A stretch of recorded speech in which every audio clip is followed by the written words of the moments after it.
अभी तक English grammar में फुल मार्क्स आने का कोई नहीं सोचता था, पॉसिबल भी नहीं था। पर इस बार पैटर्न चेंज होने से 40 में 40 लाना आसान है, इजी है, लाया जा सकता है। Hello everyone, this is Saqib Sinha. तो इस वीडियो को क्लिक किया ही है तो प्लीज लास्ट तक देखना यार, क्योंकि मैं चाहता हूं कि जो भी छोटा भाई या छोटा बहन इस वीडियो को देख रहा है उसके इंग्लिश ग्रामर में 40 में 40 आए बोर्ड एग्जाम में। 40 में 40 नहीं आए तो एटलीस्ट 35 प्लस आए। इसलिए हम लोग आज कुछ प्रैक्टिकल पॉइंट डिस्कस करने वाले हैं। इंग्लिश ग्रामर में यार तुम्हें पढ़ाई स्टार्ट करने से पहले एग्जाम को पढ़ना पड़ता है। मतलब अभी तक तुम्हारा जो भी तैयारी चल रहा हो, मैं मान के चल रहा हूँ कि तुम्हारा अभी तक कुछ भी नहीं हुआ है। हालांकि तुमने कुछ ना कुछ तो अभी तक पढ़ के रखा हुआ, लेकिन मैं मान रहा हूँ कि अभी तक तुम्हारा इंग्लिश ग्रामर में कुछ भी नहीं हुआ, तुम आज से स्टार्ट कर रहे हो। ठीक है, तो सबसे पहले हम लोग एग्जाम को पढ़ते हैं। एग्जाम हमारा कैसे होने वाला टर्म 1 के लिए। तो टर्म 1 में तुम्हारा क्या है कि कंप्रेहेंशन आएगा 20 मार्क्स का। ठीक है, ग्रामर आएगा 20 मार्क्स का। जो तुम्हारा स्पेसिमन क्वेश्चन पेपर आया है उसी के अकॉर्डिंग में बता रहा हूँ। ग्रामर 20 मार्क्स का, कंप्रेहेंशन 20 मार्क्स का। टाइम तुम्हारा मिलेगा 1 ही घंटा और उसमें 40 एमसीक्यूज रहेंगे। ठीक है, अगर हम लोग पेपर को ध्यान से स्टडी करें यार तो समझ में आता है कि कंप्रीहेंशन में तुम्हें 30 मिनट से ज्यादा नहीं लगने चाहिए और ग्रामर पार्ट के लिए 30 मिनट से ज्यादा नहीं लगना चाहिए। तो देखो यार, कंप्रीहेंशन का जिस दिन तुम क्वेश्चन करने जाओगे एग्जाम में 30 मिनट में तुमसे नहीं होने वाला, मैं डायरेक्ट बोल रहा हूँ।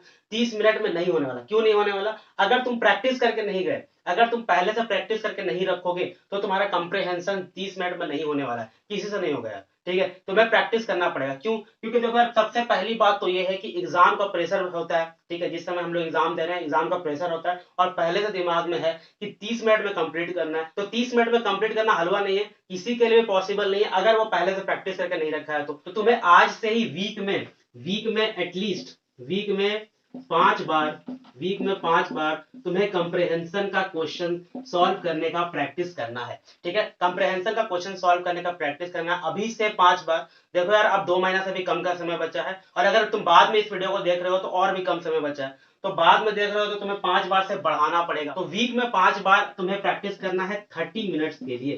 30 मिनट्स के लिए 5 टाइम्स। ठीक है, यानी कि 150 मिनट तुम्हें देना है वीकली कंप्रीहेंशन को। मैं 5 बार ही इसलिए कह रहा हूं क्योंकि तुम्हारे पास और भी सब्जेक्ट्स है पढ़ने के लिए, दूसरे सब्जेक्ट भी पढ़ने होंगे। इसलिए इसमें 30 मिनट अगर तुम वीक में 5 बार टाइम टेबल ऐसा बनाओ, टाइम टेबल का ही वीडियो मैंने बनाया हुआ है, तुम चाहो तो देख सकते हो। तो टाइम टेबल ऐसा बनाओ कि 5 बार वीक में कंप्रीहेंशन प्रैक्टिस करना ही करना है। अब मैं बता रहा हूँ टाइम कहाँ लगेगा।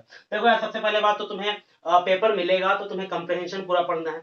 ठीक है, कंप्रीहेंशन पढ़ने में ही बहुत लोगों का 10 से 15 मिनट निकल जाएगा, क्योंकि केवल पढ़ना ही नहीं है, उसे समझना भी है और समझ के क्वेश्चंस भी करने हैं। तो तुम्हें इसके लिए क्या होना चाहिए? रीडिंग स्किल्स होना चाहिए। तो जिसके रीडिंग स्किल्स अच्छे हैं वो तो जल्दी से पढ़ के क्वेश्चन कर लेगा, लेकिन जिसके रीडिंग स्किल्स अच्छे नहीं उसे डेवलप करना पड़ेगा। वो डेवलप कैसे करेगा? प्रैक्टिस करके डेवलप करेगा। हम लोग कोई भी स्किल डेवलप कर सकते हैं, कैसे? प्रैक्टिस करके। जितना ज्यादा प्रैक्टिस करेंगे हमारा स्किल उतना डेवलप होगा। तो कंप्रीहेंशन सॉल्व करने के लिए हमें रीडिंग स्किल भी चाहिए होगा, मतलब कि पढ़ के तुरंत समझना भी है। क्योंकि अब तुम क्वेश्चन पे आओगे तो स्पेसिमेन पेपर तुमने देखा ही होगा, तो उसमें क्या है, वर्ड मीनिंग भी दिया हुआ है। और वर्ड मीनिंग कैसे समझते हैं यार, कि उसका मीनिंग क्या होगा कि ऑथर कहना क्या चाह रहा है उस लाइन में, मतलब कि उस लाइन में उस वर्ड का मीनिंग क्या है, उस हिसाब से तुम्हारा एमसीक्यू आएगा। तो तुम्हें उसके अगल बगल का 1-2 लाइन पढ़ना पड़ेगा, उस वर्ड का तुम्हें मतलब समझना पड़ेगा, क्योंकि एमसीक्यूज में जो वर्ड रहेंगे लगेगा कि बिल्कुल सेम टाइप के वर्ड्स हैं। फिर तुम्हारा जो क्वेश्चंस हैं, क्वेश्चन आंसर जो तुम्हारा एमसीक्यूज के फॉर्मेट में बनाया गया है इस बार कंप्रीहेंशन में, तो वो क्वेश्चन आंसर्स भी का जो तुम्हारा एमसीक्यूज है ना, उसमें लंबा लंबा लाइन लिखा हुआ है। तो लंबा लंबा लाइन लिख के चारों ऑप्शन पढ़ने में भी टाइम लगता है। तो समझ लो कि तुम्हारा काफी ज्यादा समय तुम्हें हर एक क्वेश्चन पे लगने वाला है, क्योंकि जो एमसीक्यूज का जो लंबा लंबा जो लाइंस होता है ना, ऑप्शन भी पढ़ोगे, ऑप्शन थोड़ा सा कंफ्यूजिंग वाला भी रहेगा, लगेगा कि यहाँ तक सेम लाइन है फिर नॉट लगा दिया गया है।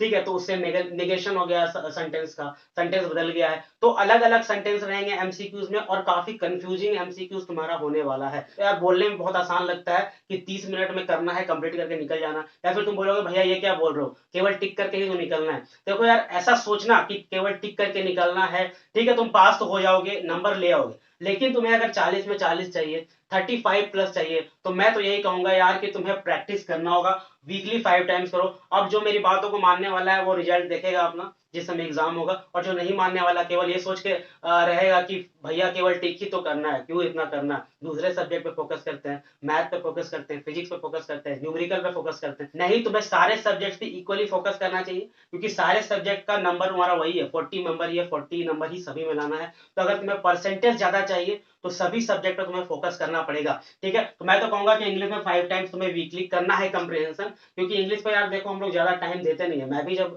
क्लास 10th में था तो इंग्लिश में उतना टाइम मैंने नहीं दिया था। मैंने 2016 में एग्जाम दिया था तो इंग्लिश पे उतना टाइम नहीं दिया था। इस कारण से क्या हुआ था कि लास्ट के टाइम में काफी ज्यादा मेहनत बढ़ गया था। लेकिन इस बार तुम्हारा पैटर्न ही चेंज हो गया है। 40 में 40 लाना बहुत आसान है। अगर तुम 5 बार एटलीस्ट, ज्यादा हो सके तो और अच्छा बात है, इसे प्रैक्टिस करना है। अब प्रैक्टिस कहाँ से करें भैया? प्रैक्टिस के लिए यार तुम कोई गाइड खरीद सकते हो जिसमें कंप्रहेंशन दिए रहे, उससे रिलेटेड एमसीक्यूज दिए रहे और उसी लेवल के रहना चाहिए। मतलब कि कोई पॉपुलर होना चाहिए। तुम अपने टीचर से पूछ सकते हो, या तो तुम रिसर्च कर सकते हो, दोस्तों से पूछ सकते हो। कोई अच्छा सा एमसीक्यूज वाला गाइड या एमसीक्यूज वाला तुम्हारा सैंपल पेपर होना चाहिए। और मैं तो कहूंगा इसे ले लो यार, क्योंकि तुम्हें अगर ज्यादा नंबर चाहिए, अगर तुम्हें टाइम मैनेज करना सीखना है, कैसे 30 मिनट के अंदर ही कंप्लीट करते हैं, तो तुम्हें लेना होगा बुक, बहुत जरूरी है। ठीक है, अब हम लोग आते हैं ग्रामर सेक्शन पे।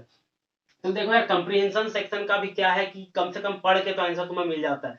लेकिन ग्रामर सेक्शन में क्या है कि केवल प्रैक्टिस से नहीं होगा। ग्रामर में प्रैक्टिस तो करना ही है, प्रैक्टिस तो यहाँ भी करना है, लेकिन केवल प्रैक्टिस से नहीं होगा। यहाँ पे तुम्हें कंसेप्ट क्लियर होना चाहिए। मतलब कि जो तुम एमसीक्यू बुक लोगे उसमें केवल यही तो नहीं रहेगा, कंप्रीहेंशन ही नहीं रहेगा, तुम्हें ग्रामर भी रहेगा। बुक का मैंने वीडियो बनाया था कि तुम्हें कौन सा बुक लेना चाहिए, तुम जाके देख सकते हो अगर तुमने नहीं देखा है तो। ठीक है, तो ग्रामर भी 20 नंबर का आ रहा है। अब इसमें क्या है, टेंस है, तुम्हारा प्रीपोजिशन है जिसे फिल इन द ब्लैंक्स आता है, टेंस से आता है, फिर तुम्हारा ट्रांसफॉर्मेशन ऑफ सेंटेंसेस से मैंने देखा कि 8 नंबर का आ रहा है। मतलब पिछले बार भी ये सब आता था, है ना, पिछले बार भी बोर्ड एग्जाम में ये सब आता था, इस बार भी तुम्हारा आ रहा है। लेकिन इस बार क्या है, फॉर्मेट ही चेंज हो गया है, मतलब एमसीक्यूज टाइप में आ रहा है। तो इस बार क्या है यार तुम्हें कि ये सब पे ध्यान देना है, क्लास करना है इसका, या तो यूट्यूब से करो, या फिर तुम्हारा स्कूल का क्लास हो रहा हो, या ट्यूशन का हो रहा हो, कहीं से भी करो यार। लेकिन इसका क्लास करना है, पहले अच्छे से कंसेप्ट समझना है, पूरा अच्छे से प्रैक्टिस करना है, उसके बाद तुम्हें इसका एमसीक्यूज पे आना है। प्रैक्टिस इसे भी करना है, लेकिन कंप्रहेंशन का प्रैक्टिस ज्यादा करना है।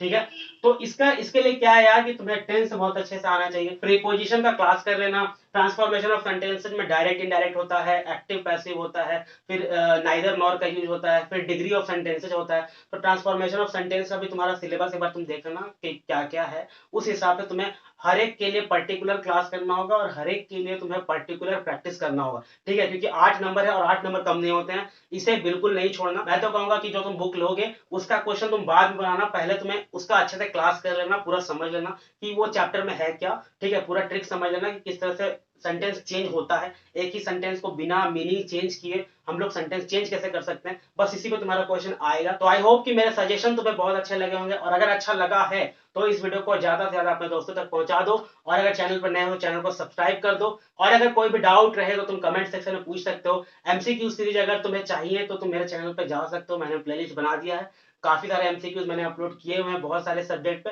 और भी सब्जेक्ट पे एमसीक्यूज यार मैं अपलोड करूंगा। ठीक है, तो इन सब बातों के साथ अब वीडियो को करते हैं खत्म। टेक केयर, बाय बाय, पढ़ते रहो।